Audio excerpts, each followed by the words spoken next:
Welcome back to the main wheel. So आज की video में मैं आपको बताने वाला हूँ एमयू क्लास फॉर एग्जामिनेशन के बारे में। ऑलरेडी बहुत सारी वीडियोस यूट्यूब पर है कि एमयू क्लास फॉर एग्जामिनेशन को फर्स्ट अटेम्प्ट में कैसे क्लियर किया जाता है। मैं आज की डेट में आपको ये नहीं बताने वाला हूँ कि आप फर्स्ट अटेम्प्ट में इस एग्जामिनेशन को कैसे क्लियर कर सकते हैं। It completely depends upon you and the surveyor. But आज की वीडियो में मैं कुछ ऐसी इंपॉर्टेंट बातें आपको बताने वाला हूँ। आप अगर उन बातों को ध्यान में रखोगे तो डेफिनेटली आप इस एग्जामिनेशन को बहुत ही इजी और स्मूथ वे में आप इसको क्लियर कर सकते हो। और आप इस वीडियो को अगर लास्ट तक देखोगे तो डेफिनेटली आपको बहुत सारा नॉलेज मिलने वाला है कि क्या क्या स्टेप्स आपको फॉलो करने हैं, कहाँ से आपको पढ़ना है, कैसे आपको पढ़ना है और क्यों आपको पढ़ना है। और बहुत ही कम टाइम में मैं आपको ये बता दूंगा कि एक अच्छी स्ट्रेटजी अगर आपके पास में है तो डेफिनेटली आप एमयू क्लास फॉर एग्जामिनेशन बहुत ही कम समय में आप क्लियर कर सकते हैं। अब फर्स्ट अटेम्प्ट में क्लियर करना न तो आपके हाथ में है और न किसी और के हाथ में है, और सर्वेयर के ऊपर कंप्लीटली डिपेंड करता है कि आपका फर्स्ट अटेम्प्ट में ओरल क्लियर होता है या नहीं। It does not depends upon knowledge. चाहे आप कितने भी इंटेलिजेंट स्टूडेंट हो, आप नहीं कह सकते कि आप फर्स्ट अटेम्प्ट में एग्जामिनेशन आप क्लियर करके आ जाओगे MU class 4। Completely depends upon surveyor. आपका लक फैक्टर कितना है, नॉलेज भी बहुत सारे स्टूडेंट्स के पास में होता है लेकिन फिर भी वो फर्स्ट अटेम्प्ट में क्लियर नहीं कर पाते। तो आज की जो वीडियो है मैं फर्स्ट अटेम्प्ट में कैसे क्लियर करते हैं उसके बारे में मैं कुछ भी नहीं बताने वाला हूँ। मैं एक स्ट्रेटजी आपके लिए लेकर आया हूँ और एक स्टेप्स आपके लिए लेकर आया हूँ। डेफिनेटली अगर वो स्टेप्स आप देखते हैं तो डेफिनेटली आपको बहुत ही ज़्यादा हेल्प मिलने वाली है। हम कंप्लीट बातें करेंगे ई लर्निंग के बारे में, रिटन एग्जामिनेशन के बारे में, ओरल के बारे में, कहाँ से पढ़ना है, कैसे पढ़ना है, क्या स्ट्रेटजी होनी चाहिए, क्या प्रोसेस होनी चाहिए, सब कुछ हम जानेंगे। तो आराम से इस वीडियो को आप पूरी देखना। बहुत ही अच्छा आप यहाँ से नॉलेज लेके जाओगे। और मुझे पता है कि जो लोग इस एग्जामिनेशन की तैयारी कर रहे हैं, ना तो वो मेरे से छोटे हैं ना वो मेरे से बड़े हैं, वो मेरे जितने ही हैं। 23, 24, 25 साल की उनकी एज है। और मुझे अपना भाई मानना है तो मानो, वरना मुझे अपना दोस्त मान सकते हो। और मैं यहाँ पे कोई आपको गाइडेंस देने के लिए नहीं आया हूँ कि आपको यही फॉलो करना पड़ेगा तभी आपका क्लियर होगा। ऐसी कोई बात नहीं है। जो पॉइंट्स आपको अच्छे लगते, रिलेटेबल लगते हैं तो डेफिनेटली आप उनको फॉलो कर सकते हैं। जो पॉइंट्स आपको लगते हैं कि नहीं यार ये पॉइंट तो मेरे हिसाब से सही नहीं है, तो डेफिनेटली आप उस पॉइंट को स्किप कर सकते हैं। अब ज़्यादा टाइम वेस्ट नहीं करते इन सब बातों में और मैं आपको बताता हूँ कि एमयू क्लास 4 की प्रिपरेशन आपको कब स्टार्ट करनी चाहिए और कैसे करनी चाहिए। और आप अभी ऑलरेडी एग्जामिनेशन दे रहे हो तो ये वीडियो आपके लिए यूज़फुल कैसे हो सकती है, कंप्लीट हम जानेंगे बिल्कुल डिटेल में। फर्स्ट ऑफ ऑल मैं आपको बता देता हूँ, बहुत सारे स्टूडेंट्स बोलते हैं कि एमयू क्लास 4 एग्जामिनेशन बहुत ज़्यादा डिफिकल्ट एग्जामिनेशन है। लेकिन मैंने अपने एग्जामिनेशन प्रोसेस में सिर्फ यही देखा है कि जो आपका इंजीनियरिंग का नॉलेज है, जो कि 4 साल आप पढ़ते हो, उससे ज़्यादा डिफ़िकल्ट नहीं है एमयू क्लास 4। आपको डिफ़िकल्ट इसलिए लगता है बहुत सारे स्टूडेंट्स को इंक्लूडिंग मुझे कि ओरल के जो क्वेश्चंस होते हैं वो एकदम रैंडम क्वेश्चंस होते हैं, कुछ भी पूछ सकता है, कुछ भी क्रॉस क्वेश्चनिंग होता है। इसलिए हमें लगता है कि यार बहुत ही डिफ़िकल्ट एग्जामिनेशन है। लेकिन अगर हमारी अप्रोच सही है तो हम ओरल एग्जामिनेशन भी क्लियर कर सकते हैं, रिटन एग्जामिनेशन भी क्लियर कर सकते हैं। आप सब लोगों को पता है कि जून 2022 से जो कि क्लास 4 एग्जामिनेशन का जो रिटन एग्ज़ाम है वो सब्जेक्टिव हो चुका है। बिल्कुल आपने सही सुना। जब आप कॉलेज में थे, फोर्थ ईयर, थर्ड ईयर, तो उस समय जो रिटन एग्जामिनेशन होते थे 70 मार्क्स के, किसी कॉलेज में होते थे, किसी कॉलेज में 100 मार्क्स के होते थे। सेम उसी तरीके का पैटर्न रहेगा। डिफरेंट डिफरेंट कॉलेजेस में हमारे जैसे सब्जेक्ट होते थे वैसे ही सब्जेक्ट आपके एमयू क्लास 4 में है। तो रिटन एग्जामिनेशन जो है वो कम्प्लीटली हो चुका है सब्जेक्टिव। अब आप पूछोगे रिटन एग्जामिनेशन के लिए हमें कहाँ से पढ़ना चाहिए, तो सबसे बेस्ट जो सोर्स है जो कि मैंने खुद ने यूज़ किया वो है ई लर्निंग। एमयू क्लास 4 का जो ई लर्निंग है, अब जिन लोगों को नहीं पता कि ई लर्निंग क्या है तो मैं उनको शॉर्ट में बता देता हूँ। एक एडीयू एकेडमी करके डीजी शिपिंग का ही एक पोर्टल है जहाँ पर आपके जितने भी फंक्शंस है या जितने भी सब्जेक्ट्स है, वहाँ पर थ्योरी के 6 सब्जेक्ट्स है तो उनका कंप्लीट आपको इन डिटेल सब्जेक्टिव मटेरियल मिल जाता है। तो जो क्वेश्चंस जो कि एग्जाम में आ रहे हैं, रिटन एग्जामिनेशन में जो सब्जेक्टिव क्वेश्चंस आ रहे हैं, जो स्टडी मटेरियल है, वो आपको अगर पढ़ना है तो आप ई लर्निंग से बहुत ही अच्छी तरीके से पढ़ सकते हो। आपने अगर ई लर्निंग एक बार भी गो थ्रू कर दिया जस्ट, और आपने अगर प्रीवियस ईयर के पेपर्स देख लिए, तो आपको एक आइडिया मिल जाएगा कि आपको रिटन एग्जामिनेशन कैसे क्लियर करना है। क्योंकि रिटन एग्जामिनेशन का जो पासिंग मार्क्स है वो बहुत ही कम है, 50% है, और इतना डिफिकल्ट नहीं है। आप अगर डिसेंट तरीके से पढ़ाई करते हो तो रिटन एग्जामिनेशन आप इजीली निकाल सकते हो। मुझे पता है कुछ टाइम पहले ये जो एग्जामिनेशन था वो MCQs टाइप था, मल्टीपल चॉइस क्वेश्चन, बहुत ही ईजी होता था। कुछ PDFs थी, तो उन PDF को हम पढ़ के चले जाते थे और ऑलमोस्ट उन्हीं में से क्वेश्चंस आ जाते थे और एग्जामिनेशन पास हो जाता था। बहुत ही ईजी प्रोसेस था। लेकिन अब बहुत सारे स्टूडेंट्स ये बोल रहे हैं यार वो वाला पैटर्न अच्छा था, लेकिन मैं आपको एक फ़ायदे की डील बताता हूँ, सब्जेक्टिव वाला पैटर्न अच्छा है। क्योंकि आप अगर सब्जेक्टिव के लिए पढ़ गए, सुनो मेरी बात, आप अगर सब्जेक्टिव के लिए पढ़ लिए तो ओरल एग्जामिनेशन आपके लिए बहुत ज़्यादा ईजी बन जाता है। मैं आपको बताता हूँ, मैंने अपने ओरल एग्जामिनेशन के लिए कोई भी सेपरेट पढ़ाई नहीं की।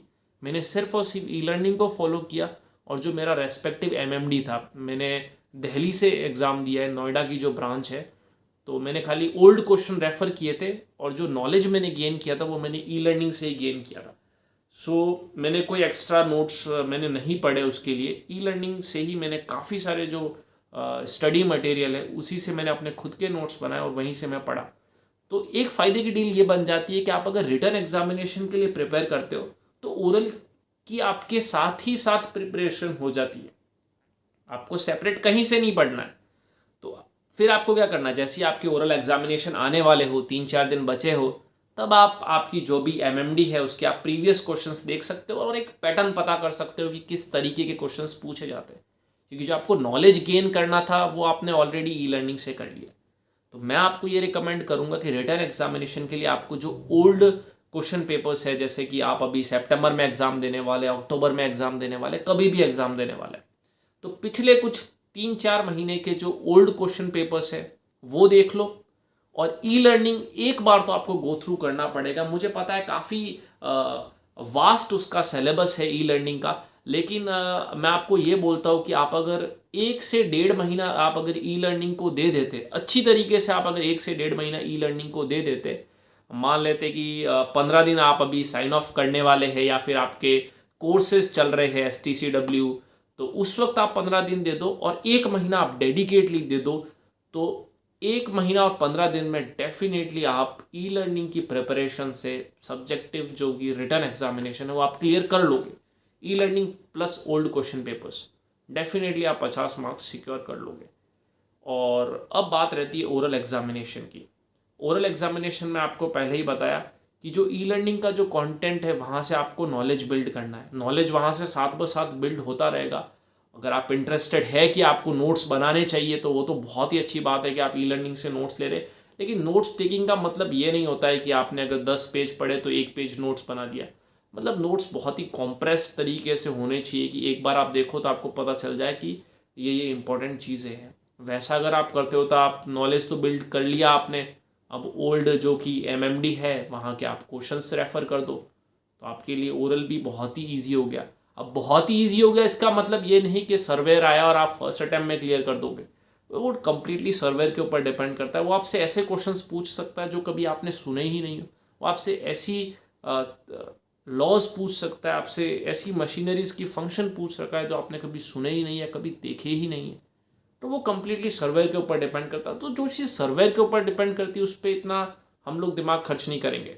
हमारी प्रिपरेशन कितनी है वो हम देख सकते हैं, तो एटलीस्ट वो चीज़ हमारे हाथ में है।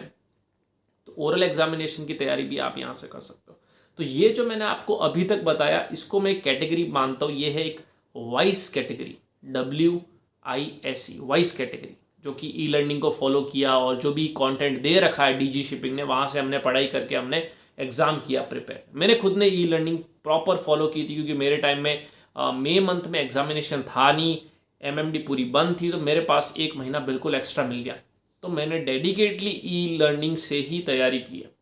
और हम दूसरी बात करते हैं कि कॉमन मैन स्ट्रैटेजी जो कि सब लोग यूज़ करते हैं और उससे भी लोग पास हो रहे हैं। ऐसा नहीं है कि आपको वाइस मैन स्ट्रैटेजी ही फॉलो करनी है। वाइस मैन स्ट्रैटेजी क्या है, ई लर्निंग से पढ़ो सब कुछ रिटर्न और ओरल के लिए, वो है वाइस मैन स्ट्रैटेजी। एक है कॉमन मैन स्ट्रैटेजी, बहुत सारे टेलीग्राम्स के ग्रुप्स बन रखे, बहुत सारे व्हाट्सएप के ग्रुप्स बन रखे, वहाँ पर हर टॉपिक के रिलेटेड बहुत सारी PDFs आती है, बहुत सारे नोट्स आते। कुछ नोट्स बहुत ज़्यादा ओल्ड हो चुके हैं, किसी में 16 की जो रेगुलेशन है वो अपडेटेड नहीं है, बहुत ज़्यादा स्कैटर्ड है वहाँ पर। और वहाँ से आप 1 बाय 1 नोट्स ले सकते हो, जो आपके फेलो स्टूडेंट्स हैं उनकी हेल्प लेके उनसे पूछ सकते हो कि कौन कौन से क्वेश्चंस है, हमें क्वेश्चंस बताओ, कौन कौन से नोट्स है, हमें नोट्स भेजो, और उन सब स्कैटर्ड नोट्स से आप पढ़ सकते हो और फिर आप आपका एग्जामिनेशन क्लियर कर सकते हो। तो that is called as common man strategy. Common man strategy से भी आप एग्जामिनेशन क्लियर कर सकते हो, कोई डिफिकल्ट नहीं। इनफैक्ट बहुत सारे स्टूडेंट्स कर रहे हैं कि यार कौन ई लर्निंग से पढ़ेगा, जब इतने छोटे छोटे से स्कैटर्ड नोट्स सब जगह पड़े हुए, कुछ वो पढ़ लिया, कुछ वो पढ़ लिया, कुछ नोट्स वहाँ से रेफ़र कर दिए, कुछ किसी बुक से रेफ़र कर दिए, तो और फिर कुल मिला के रिटन एग्जामिनेशन देने चले गए, हो गया, ओरल एग्जामिनेशन देने चले गए, हो गया, दैट्स ऑल। तो आप कोई भी स्ट्रेटजी फॉलो करके आप आपका एग्जामिनेशन क्लियर कर सकते हो। लेकिन वाइसमैन स्ट्रेटजी का फ़ायदा ये कि आप नॉलेज गेन करते चले जाओगे, क्योंकि ई लर्निंग में बहुत ही अच्छी तरीके से समझा रखा है। और वैसे भी आपको जो ई लर्निंग के जो कंपलसरी आवर्स है वो तो आपको वैसे भी करने हैं। अब ठीक है, अगर आप ज़्यादा इंटेलिजेंट हो आप उसको ऑटो क्लिक में डाल सकते हो ई लर्निंग को, और उसके बाद में जो आवर्स काउंटिंग होती है वो ऑटोमेटिक मशीन कर लेगी, आपको मैनुअली कुछ नहीं करना पड़ेगा। And then you shift to the common man strategy, वही ओल्ड नोट्स, स्कैटर्ड नोट्स आप फॉलो करके पास कर सकते हो। तो मैंने आपको ये टोटल 2 स्ट्रेटजी बताई, कुछ भी आप फॉलो कर सकते हो। During the preparation of this examination अगर आपको लगता है कि आपको एग्जामिनेशन फर्स्ट अटेम्प्ट में ही क्लियर करना है, तो बिलीव मी जेंटलमैन, ये आपके हाथ में है ही नहीं, ये किसी के भी हाथ में नहीं है। बहुत सारे मेरे खुद के फ्रेंड्स, बहुत ज़्यादा इंटेलिजेंट, बहुत एवरेज स्टूडेंट, क्योंकि हम किसी को इंटेलिजेंट जो कॉलेज में बहुत अच्छे मार्क्स लेकर आए उसको बोलेंगे, जो कॉलेज में एवरेज लेकर आए उसको एवरेज बोलेंगे।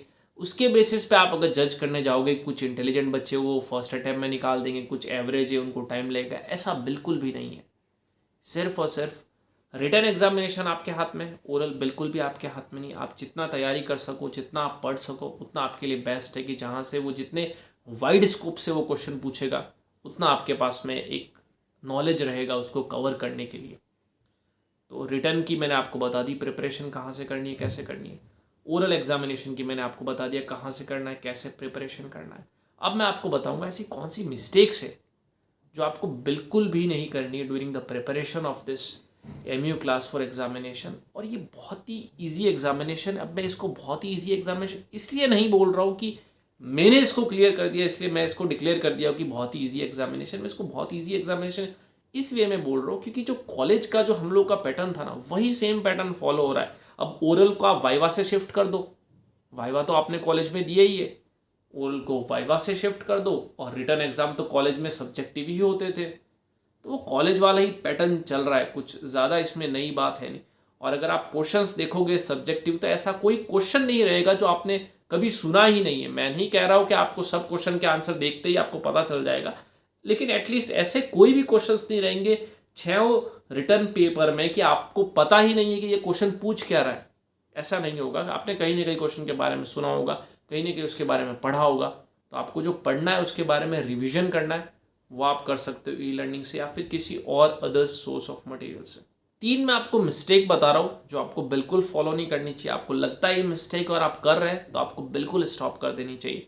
आप अगर ग्रुप स्टडी में ज़्यादा इंटरेस्टेड रखते हैं और आपको लगता है कि ग्रुप स्टडी से बहुत अच्छा डिस्कस हो जाता है, और अच्छी बात है, आपकी क्लोज फ्रेंड्स है, आप उनके साथ में ग्रुप स्टडी कर रहे हैं, वेल एंड गुड। बाकी आप अगर ऑनलाइन अगर सोच रहे कि ऑनलाइन कुछ लोग मिल गए हम ग्रुप स्टडी कर रहे हैं, तो वहाँ पर you are completely wasting your time. आपको नहीं पता है सामने वाला स्टूडेंट कैसा है, उसने कितना पढ़ रखा है, कहाँ से क्वेश्चंस आ रहे हैं। सो इसमें सिर्फ आपका ओवरऑल टाइम ही वेस्ट होगा। आप अगर ऑनलाइन ग्रुप स्टडी करते हो तो इससे अच्छा बेटर आपको सेल्फ स्टडी करनी चाहिए, उसमें आप बहुत ज़्यादा अच्छी तरीके से नॉलेज गेन कर पाओगे। दूसरी मिस्टेक, अगर आपको लगता है कि हम चारों ओरल एक साथ देंगे तो सर्वेयर पास नहीं करेगा, या फिर हम 2 ओरल एक साथ देंगे तो हमको जल्दी पास कर देगा, या हम एक एग्जामिनेशन साथ में देंगे तो हमको पास नहीं करेगा, ऐसे बहुत सारे मिथ्स हैं। मैं सभी स्टूडेंट से मिला हूँ जिन्होंने चारों नहीं और 5 साथ में दिए इंक्लूडिंग द स्टीम पेपर, और उन्होंने 5 के 5 साथ में निकाल रखे। और बहुत सारे ऐसे स्टूडेंट हैं जिनसे एक भी 3-4 अटैम्प्ट के बाद निकला, और बहुत सारे ऐसे स्टूडेंट हैं जिनके चारों फर्स्ट अटैम्प्ट में निकल गए, किसी के 2 फर्स्ट अटैम्प्ट में निकले। तो it completely depends upon your knowledge, और वो सामने सर्वेयर कौन है उसके ऊपर भी बहुत ज़्यादा डिपेंड करता है। तो अगर आपने कोई ऐसा मिथ पाल रखा है कि हम चारों नहीं देंगे या हम एक एक करके देंगे, तो वो कम्प्लीटली आपके ऊपर डिपेंड करता है। आपकी प्रिपरेशन है चारों सब्जेक्ट की, तो definitely you should go for all 4 subject. आपको लगता है नहीं यार 4 सब्जेक्ट मेरे लिए बहुत ज़्यादा वाइड हो जाता है, मैं 2-2 के ग्रुप में दूंगा, तो आप उसके लिए भी आप जा सकते हो।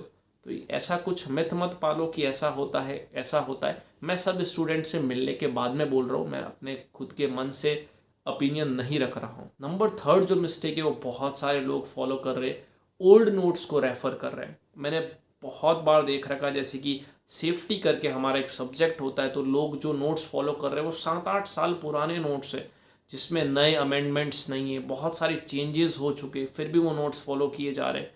बहुत सारे ऐसे टेक्निकल नोट्स है जो भी बहुत ज़्यादा ओल्ड है, फिर भी उसको फॉलो किया जा रहा है। फॉर एग्जांपल मैं अगर बताऊँ, मैंने अभी रिसेंटली पढ़ा कि एमरजेंसी एयर कॉम्प्रेसर जो कि है वो डीजल इंजन ड्रिवन हुआ करता था बहुत ज़्यादा ओल्ड शिप्स में, लेकिन फिर भी स्टूडेंट्स उसको पढ़ रहे हैं और उससे आर्ग्यू ये कर रहे हैं कि ऐसा ही होता है शिप में।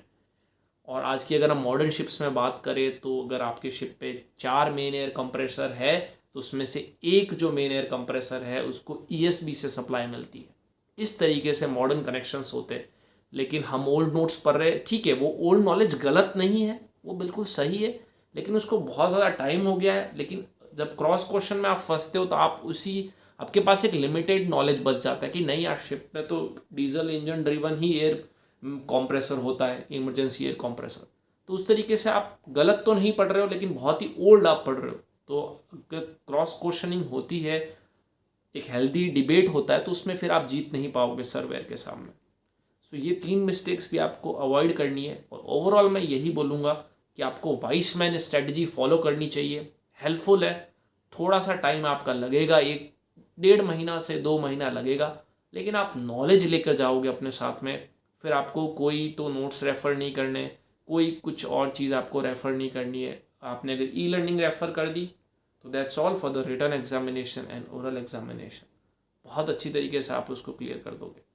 और जहाँ तक की बात रही फर्स्ट अटैम्प्ट में कैसे क्लियर किया जाए, मैं पहले भी बोल चुका हूँ, ये आपके हाथ में नहीं है कि फर्स्ट अटैम्प्ट में कैसे क्लियर किया जाए। फर्स्ट अटैम्प्ट का एक फ़ायदा ये बिल्कुल है कि आपका बहुत ज़्यादा टाइम बच जाता है, क्योंकि आपको पता है ओरल एग्जामिनेशन हम ऑल्टरनेट मंथ में दे सकते हैं, अगर किसी मंथ में पास नहीं हो पाते हैं तो आपका उससे बहुत ज़्यादा टाइम बच पाता है। तो डेफिनेटली आपको एम तो करना चाहिए कि आपको एग्जामिनेशन जल्दी से जल्दी क्लियर करना है। लेकिन अगर आपका टारगेट अगर आप बना रहे हो कि मुझे फर्स्ट अटैम्प्ट में क्लियर करना है, तो मैं आपको ये क्लियर कर देना चाहता हूँ कि फर्स्ट अटैम्प्ट में क्लियर करना लिटरली आपके हाथ में नहीं है। मैं ऐसे बहुत सारे स्टूडेंट से मिला हूँ जो कि फर्स्ट अटैम्प्ट में क्लियर कर चुके। वो स्टूडेंट्स बहुत ही एवरेज थे फर्स्ट टाइम। बहुत सारे ऐसे मैं इंटेलिजेंट स्टूडेंट से मिल चुका हूँ जो बहुत ज़्यादा इंटेलिजेंट थे, लेकिन फिर भी उनसे फर्स्ट अटैम्प्ट में क्लियर नहीं किया। तो it completely depends upon surveyor. आप उसमें आपका दिमाग मत चलाइए, आप आपकी जो तैयारी है वो बहुत ही अच्छी रखिए। और ये एक एवरेज एग्जामिनेशन है, एक ईजी एग्जामिनेशन है, कॉलेज का ही पैटर्न है, वही पैटर्न है अब जो इंडिया लेवल पे हो रहा है। कॉलेज में सिर्फ हमारी एक कॉलेज में बनता था, और अगर आप IMU कैंपस से पढ़ रखे हो तो आपको पता है कि पूरे इंडिया में क्वेश्चन पेपर एक ही होता था IMU का। आपकी इंजीनियरिंग कॉलेज की बात कर रहा हूँ। Okay, that's all for the today. और ऐसी बहुत सारी इन्फॉर्मेटिव वीडियोज़ के साथ में मैं आता रहूँगा। और कोई डाउट्स है तो you can drop your doubt in the comment section.